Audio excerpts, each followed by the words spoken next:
Believing that what you are about to witness were merely experiments is the most perilous illusion you could entertain.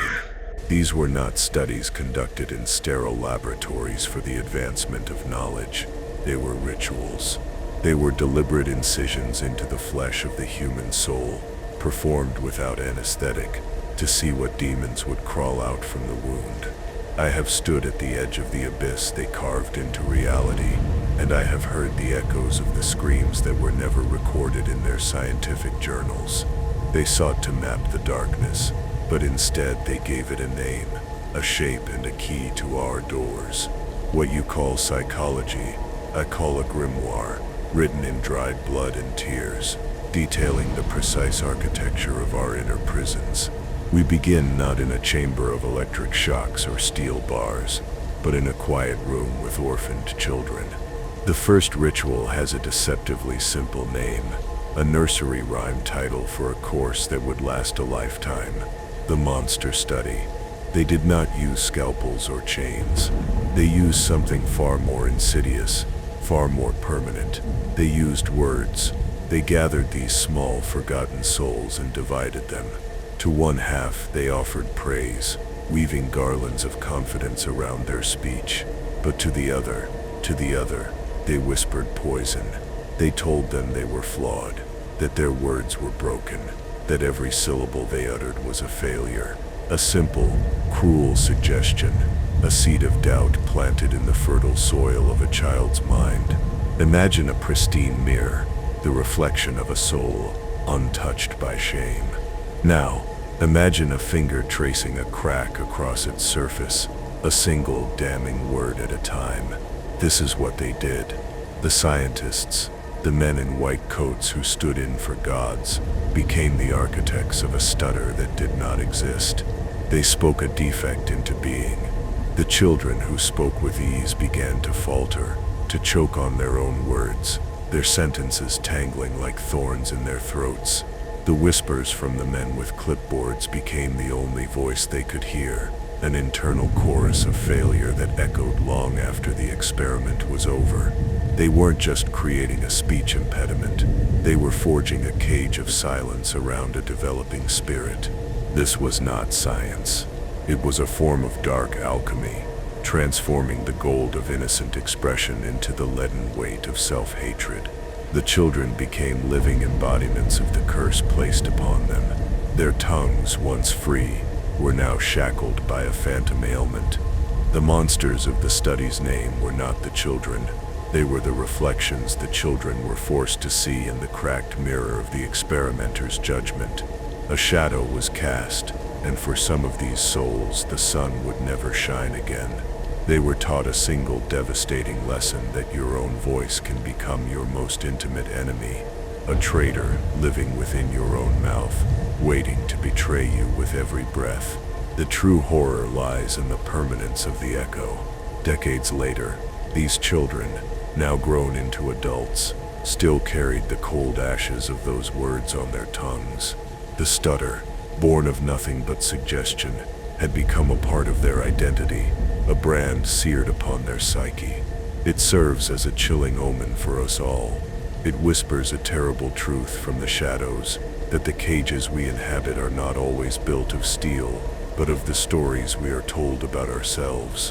What curses have been whispered over you when you were too young to understand their power?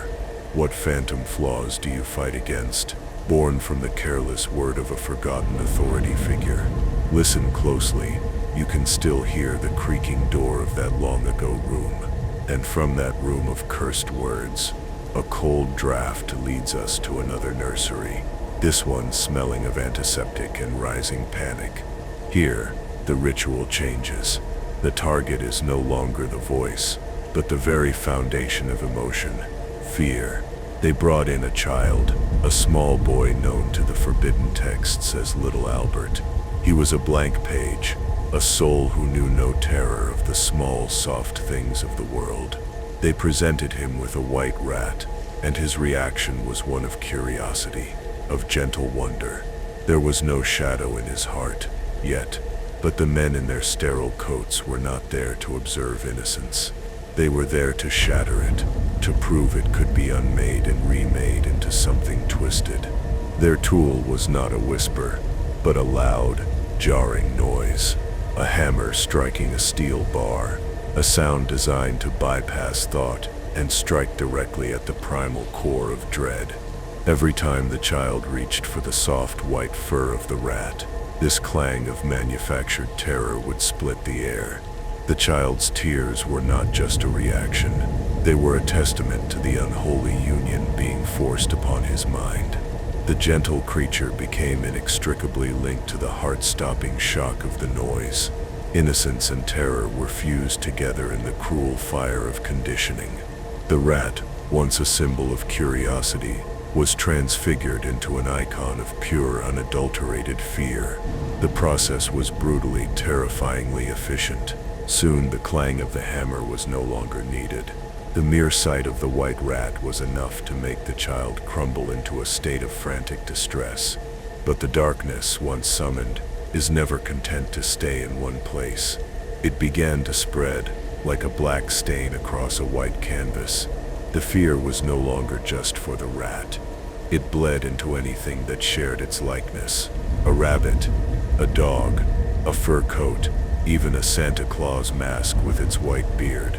All became twisted symbols of that initial manufactured horror. The child's world, once open and full of wonder, was now shrinking, populated by monstrous shapes that all echoed that first terrible lesson. They never attempted to reverse the process. They did not try to cast out the demon they had so carefully summoned. Little Albert was taken away from the laboratory, his fate lost to the dusty archives of history, a small ghost forever haunted by a fear he could not name or understand. They had proven their hypothesis. They had shown that the intricate tapestry of human emotion could be unraveled and rewoven into a shroud of terror. The question that hangs in the air, cold and heavy like graveyard fog, is this what loud, sudden noises from your own past have become attached to things you should not fear? What white rabbits send a shiver down your spine? This experiment is a testament to the fragility of our inner world. It reveals how easily the seeds of phobia can be planted, how a shadow, once given a home, can grow to consume the entire house. They cracked the very mirror of reality for that child, and in its shattered pieces, everything beautiful began to look like a monster. It is an eternal warning that the things we are taught to fear are often not the things that are inherently dangerous. They are simply the things that were present when the hammer struck the steel. Every soul that joins us here feeds the voice that whispers from the darkness, a voice that warns of such hammers in your own life. From the cold, sterile nursery of manufactured fear, we move to a chamber even colder, a place devoid of all comfort. Here, the experiment is not about creating a new emotion, but about the slow, agonizing starvation of one that is essential for life: love. We are in the realm of Harry Harlow and his monkeys. He sought to understand the nature of affection, of motherly bonds, but the path he chose led through a landscape of such profound cruelty that it leaves a permanent stain on the soul. He created mothers from wire and from cloth, cold effigies to replace the warmth of a living being, and then he watched as infant souls were forced to choose between them. It was a choice between nothing and a comforting lie. The infant monkeys were torn from their biological mothers at birth and placed in isolation. In their cages, two surrogate mothers awaited them. One was a cold, unyielding figure of twisted wire, but it held a bottle, the source of nourishment, of life itself. The other offered no food, no sustenance, but was wrapped in soft terry cloth. She was a hollow idol of comfort. The findings were a dagger to the heart of behavioral theories that claimed sustenance was the root of love. The infants spent nearly all their time clinging desperately to the soft cloth mother, only scurrying to the wire mother for a few fleeting moments to feed before returning to the empty comfort of the cloth. They chose the illusion of affection over the reality of survival. They craved a mother's touch so deeply that they would rather starve in the arms of a soft lie than live with the cold truth of the wire. This agonizing choice reveals a fundamental primal truth about us all. We are not beings of pure logic or survival instinct. We are creatures built from a need for connection, for warmth, for the feeling of a heartbeat next to our own, even if that heartbeat is imagined. The silence in that laboratory must have been deafening, broken only by the whimpers of infants clinging to a puppet, a heartbreaking testament to a love that could never be returned. But the ritual did not end there. Harlow, in his quest to map the landscape of despair, pushed further into the darkness. He created what he himself called the Pit of Despair, an isolation chamber where some monkeys were kept for up to a year. When they emerged, they were no longer monkeys. They were empty shells, catatonic, staring into a void that had been carved into their minds. They were incapable of social interaction, of love, of life itself. He had not just observed despair, he had perfected its creation. He had built a hell on earth and documented the exact process by which a soul could be methodically and completely extinguished. A broken cross marks the memory of this place. The echoes of these experiments whisper a terrible warning about our own world. How many of us cling to cloth mothers, to relationships, jobs, or beliefs that offer the illusion of comfort, but provide no real nourishment for our souls? How many of us choose the familiar soft lie over the hard, cold truth that could actually sustain us? Harlow's monkeys show us the devastating consequences of emotional starvation. They are a cracked mirror reflecting our own desperate need for connection and the terrible price we pay when that need goes unmet. Do you feel this dark message was meant for you? Let the shadows know you are listening. The contagion of despair spreads, and our journey takes us to a room filled with children's toys. But there is no laughter here. There is only a silent, watchful presence, and a large inflatable doll named Bobo. This is the stage for Albert Bandura's ritual, an exploration into the black alchemy of learned aggression. The question was simple: is violence a seed that grows from within, or is it a shadow that we learn to mimic from others? He sought to understand if the monster is born, or if it is taught. The answer he found should make the blood in your veins run cold, for it suggests that the seeds of our own destruction are planted by the hands of those we watch. The ceremony was divided into acts. In the first, children watched an adult in a room with the Bobo doll. For some children, the adult ignored the doll completely, playing with other toys. For the others, the adult unleashed a torrent of shocking violence upon the inflatable figure. They didn't just hit it, they attacked it with a primal ferocity. They screamed at it, struck it with a hammer, kicked it across the room. The children sat in silence, their eyes wide, absorbing every single brutal act. They were not just watching a display, they were receiving a lesson, a dark permission slip written in the language of violence. Then came the second act. Each child was taken to another room, filled with attractive toys. But as soon as they began to play, they were told they could no longer touch them, that these toys were reserved for other, better children. A calculated act of frustration, designed to stir the pot, to awaken any dormant anger lying in their small hearts. It was a subtle turning of a key in a lock, a priming of the pump for the darkness that was to follow. They were being prepared, made ready to receive the violent spirit they had just witnessed. The stage was now perfectly set for the final damning revelation. Finally, the children were led into the last room, the room from the beginning, containing a few toys and the Bobo doll. The children who had witnessed the peaceful adult played quietly, but the others, the children who had seen the display of rage, they became echoes of the monster they had observed. They descended upon the doll with a fury that was not their own. They punched it, they kicked it, they screamed, the same abusive phrases the adult had used. They picked up the hammer and brought it down again and again.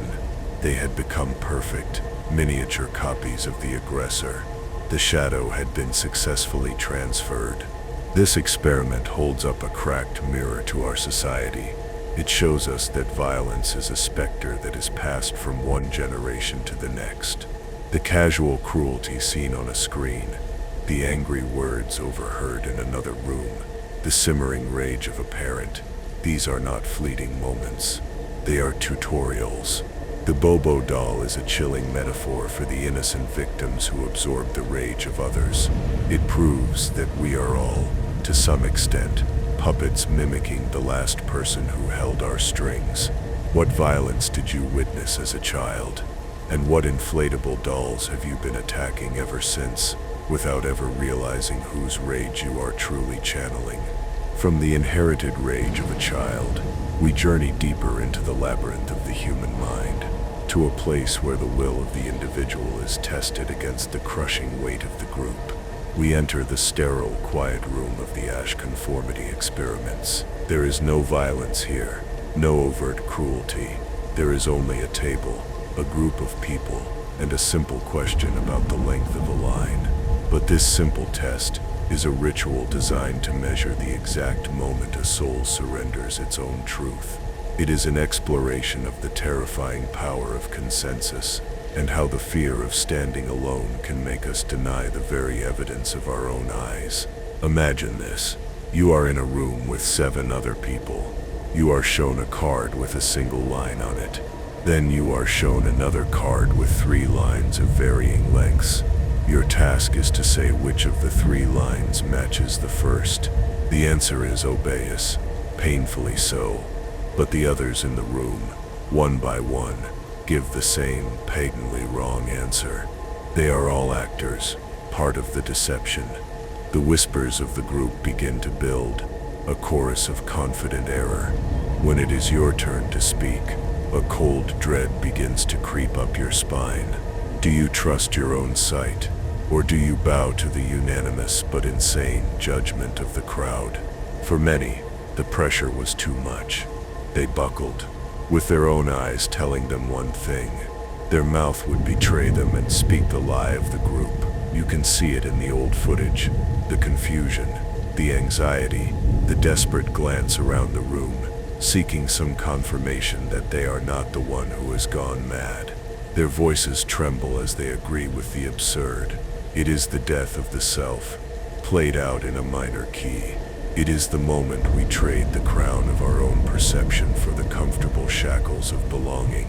It is a quiet, bloodless sacrifice on the altar of social acceptance. What the stars don't tell you openly is that this is a ritual performed every single day, in every office, in every family, in every circle of friends. The lines on the card are merely a symbol. They represent any truth, any belief, any moral conviction that stands against the tide of popular opinion. The experiment reveals a chilling mechanism within us, a deep, primal fear of being cast out. This fear is so powerful that it can literally change what we perceive as reality.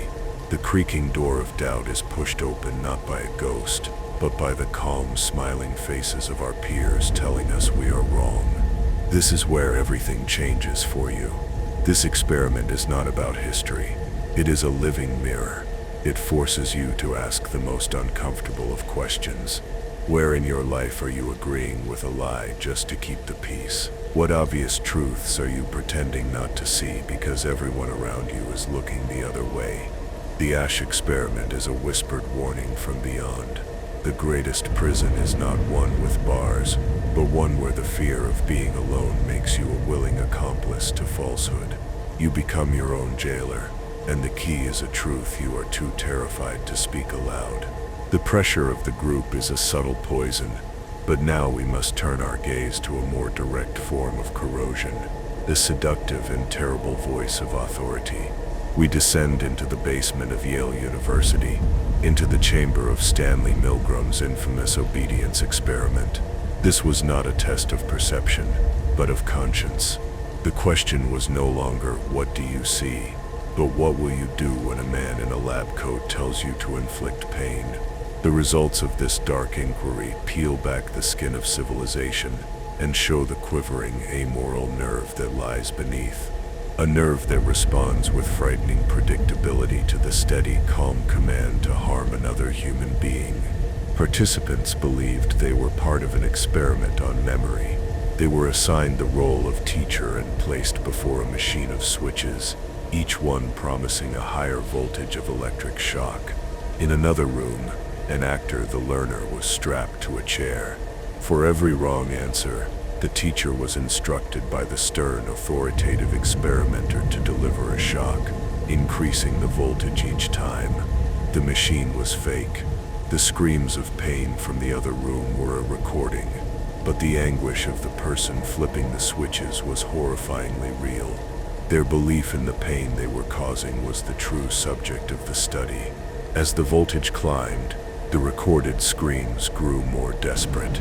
Cries of a heart condition, begging to be let out, and then a chilling, absolute silence. Yet, when the teachers hesitated, their hands trembling over the switches, the experimenter would offer a series of calm, emotionless prods. Please continue. The experiment requires that you continue. It is absolutely essential that you continue. You have no other choice. You must go on. These simple phrases were often enough to override a person's own moral compass. The responsibility they felt was no longer theirs. It had been transferred to the man in the gray coat. They were just following orders. The results were a revelation of dried blood and broken crosses. A staggering majority of participants, ordinary people just like you, proceeded to deliver the maximum, seemingly lethal, 450-volt shock. They bit their lips, they sweated, they laughed nervously, they argued, but they continued to press the button. Milgram's work is a terrifying testament to the banality of evil. It shows that monstrous acts are not always committed by monsters, but by average individuals who have abdicated their own conscience to a figure of authority. The shadow of a uniform, a title, or a clipboard can be enough to eclipse the light of human empathy. Listen carefully, because this is crucial. This experiment never ended. The laboratory has just expanded to encompass the entire world. Every day we are given orders by systems, by bosses, by ideologies. We are told to press buttons that cause pain to people we cannot see. We are assured that it is necessary, that we are not responsible, that we are just a small cog in a vast machine. Milgram's ghost whispers a question into the modern ear. What shocks are you delivering on command? Whose screams are you choosing to ignore because an authority figure has assured you that it is absolutely essential to continue? The hum of that infernal machine is all around us. From the quiet horror of obedience, we are cast into a place where obedience is absolute, a prison. But this prison was not made of concrete and steel. It was built in the basement of Stanford University, and its walls were made of human psychology. This is the realm of Philip Zimbardo's Stanford prison experiment, a ritual so potent, so corrosive, that it had to be aborted before it consumed everyone involved. It was designed to explore the power of a situation to shape behavior, but it became a 2-week journey into the blackest heart of human nature, proving that the masks we are given can fuse with our flesh with terrifying speed. A group of healthy, psychologically stable young men were randomly assigned to be either prisoners or guards. The transformation was immediate and catastrophic. The students assigned as guards, dressed in uniforms and given mirrored sunglasses that hid their eyes, became sadistic tyrants. They were not instructed to be cruel. The cruelty blossomed from within them as if the uniform itself were a cursed object, awakening a dormant monster. They devised elaborate, humiliating punishments, used psychological torture, and enforced their absolute power with a chilling relish that shocked even the experimenters who were watching from the shadows. The power was a drug, and they overdosed instantly. The prisoners, in turn, were not just acting. They became prisoners. Their identities were stripped away, replaced by a number. They became passive, helpless, and deeply disturbed. Within days, the simulated prison had become a very real psychological hell. The men forgot they were part of an experiment. They inhabited their roles so completely that the lines between self and character dissolved into nothing. The basement at Stanford became a pocket reality, a microcosm of absolute power corrupting and absolute helplessness destroying. The creaking door of sanity was not just pushed open, it was torn from its hinges. Zimbardo himself, the lead researcher, became a victim of his own creation. He took on the role of the prison superintendent and found himself more concerned with the securities of his prison than the well-being of the young men who were having mental breakdowns within it. He had lost his scientific detachment and had been swallowed by the narrative he had created. It was only when an outsider, his girlfriend, witnessed the depravity and recoiled in horror that the spell was broken. She was the only one who could still see it for what it was, not a prison, but an abyss that was staring back at them all. This experiment is a permanent screaming warning. It proves that the systems we create, in turn, create us. The labels we accept, the uniforms we wear, the power we are granted. These are not trivial things. They are powerful spells that can rewrite the very code of our being. The line between good and evil is not a fixed wall of granite. It is a permeable membrane that can be crossed with a single step, a single change of costume. Look at the roles you play in your own life. The parent, the employee, the leader. How much of it is you, and how much is the uniform? The Stanford prison whispers that we are all just one bad situation away from becoming the monster. Now we move from a prison for the body to the ultimate theater of horror, a prison for the mind. We leave the sanctioned halls of academia and slip into the deepest, blackest shadows of clandestine government operations.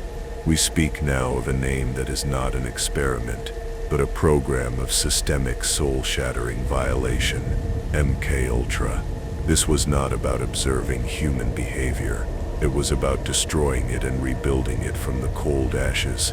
It was the Central Intelligence Agency's unholy quest for the ultimate weapon, total and complete control of the human mind. A broken cross for every soul they shattered. The methods employed were a litany of nightmares. They used psychoactive drugs, particularly LSD, given to subjects without their knowledge or consent. They used hypnosis, sensory deprivation, isolation, verbal and sexual abuse, and other forms of psychological torture that defy description. The goal was to break down a person's identity, to shatter their sense of self into 1,000 fractured pieces, and then, in that void, to plant new memories, new personalities, and new commands. They were searching for a way to create assassins, to program spies, to make human beings into puppets whose strings could be pulled from the darkness. Their subjects were not volunteers. They were the disposable, the forgotten, the ones whose screams would never be heard. They preyed on prisoners, mental patients, and unsuspecting citizens. They turned hospitals into torture chambers and doctors into monsters. The sheer scale and depravity of the program are almost impossible to comprehend. It represents the absolute nadir of authority, where the state grants itself the right not only to govern your body, but to own your very consciousness. It is the ultimate act of vampirism, draining not blood, but the essence of what makes you you. The project documents read like the diary of a mad god. Though the project was officially halted and most of the records were deliberately destroyed, a final act of cowardice to bury the evidence of their sins, the echoes remain. The survivors were left as shattered vessels, their memories a minefield of trauma and confusion, their lives permanently scarred by a war that was waged inside their own skulls. MKUltra is a testament to the terrifying lengths that power will go to in order to preserve itself.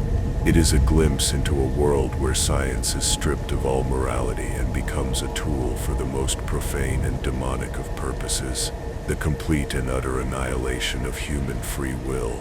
And this is where the cold ashes of the past touch the fire of the present.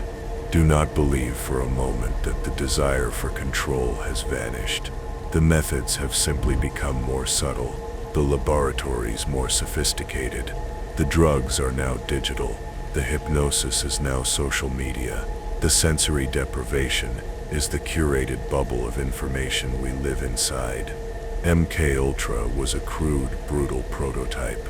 The modern project of mind control is elegant, seductive, and we are all willing participants.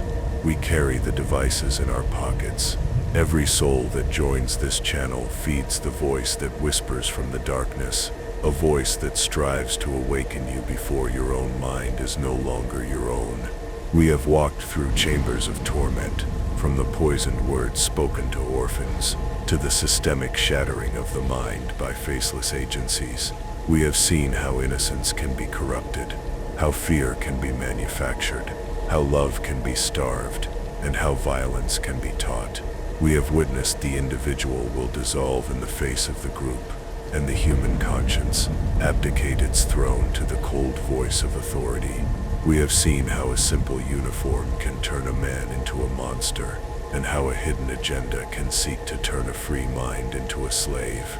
These 8 circles of a scientific hell are not just historical footnotes.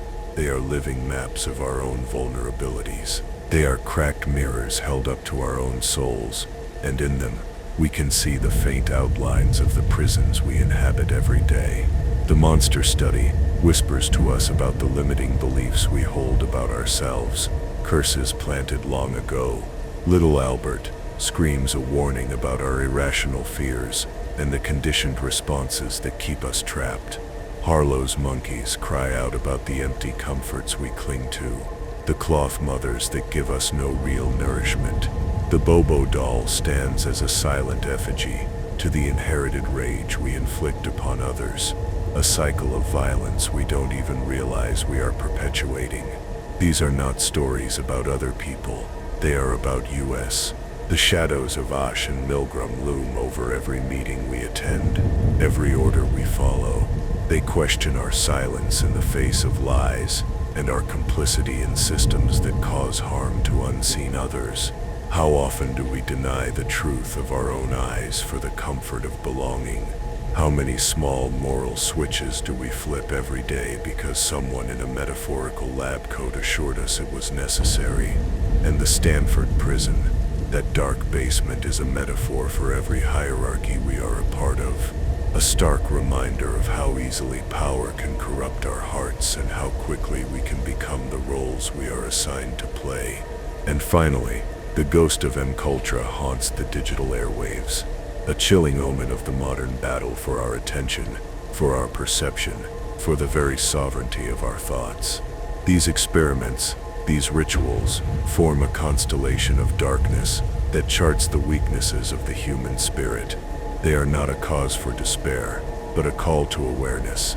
They are a grimoire that, once read, can be used not to cast spells, but to break them. By understanding the architecture of these cages, we can begin to find the keys.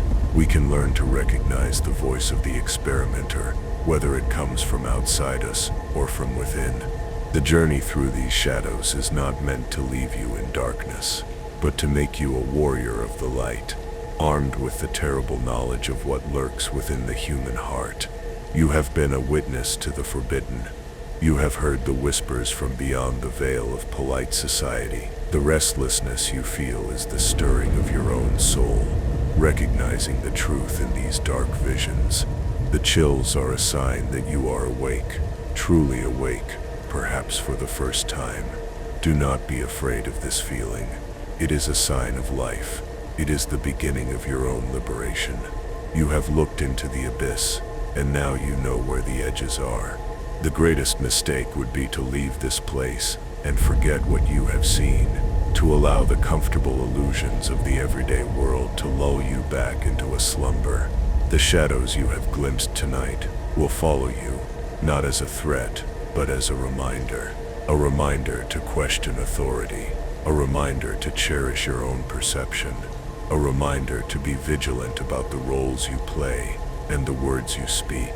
A reminder that the most important experiment is the one you conduct every day. The experiment of living a conscious, deliberate life, refusing to be a mere subject in someone else's study.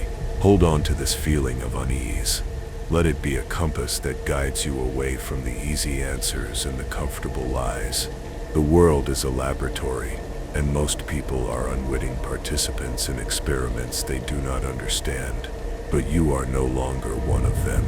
You have been given a glimpse behind the curtain, a peek at the puppeteer's hands. The knowledge is a burden, but it is also a source of immense power. It is the power to choose, the power to resist, the power to define your own reality, even when the entire world is trying to define it for you. Go now, but walk differently, listen differently, see the world not as a solid, fixed reality, but as a series of constructs, of experiments in power and control. See the Milgram experiment in your workplace, the Asch experiment at the dinner table, the shadows of Stanford in every uniform you encounter. Do not let this knowledge make you cynical. Let it make you wise. Let it make you compassionate for those still trapped in the maze. And let it make you fiercely protective of the one thing they can never truly take from you, unless you surrender it willingly, your own sovereign soul. The whispers from the darkness will now be your guide.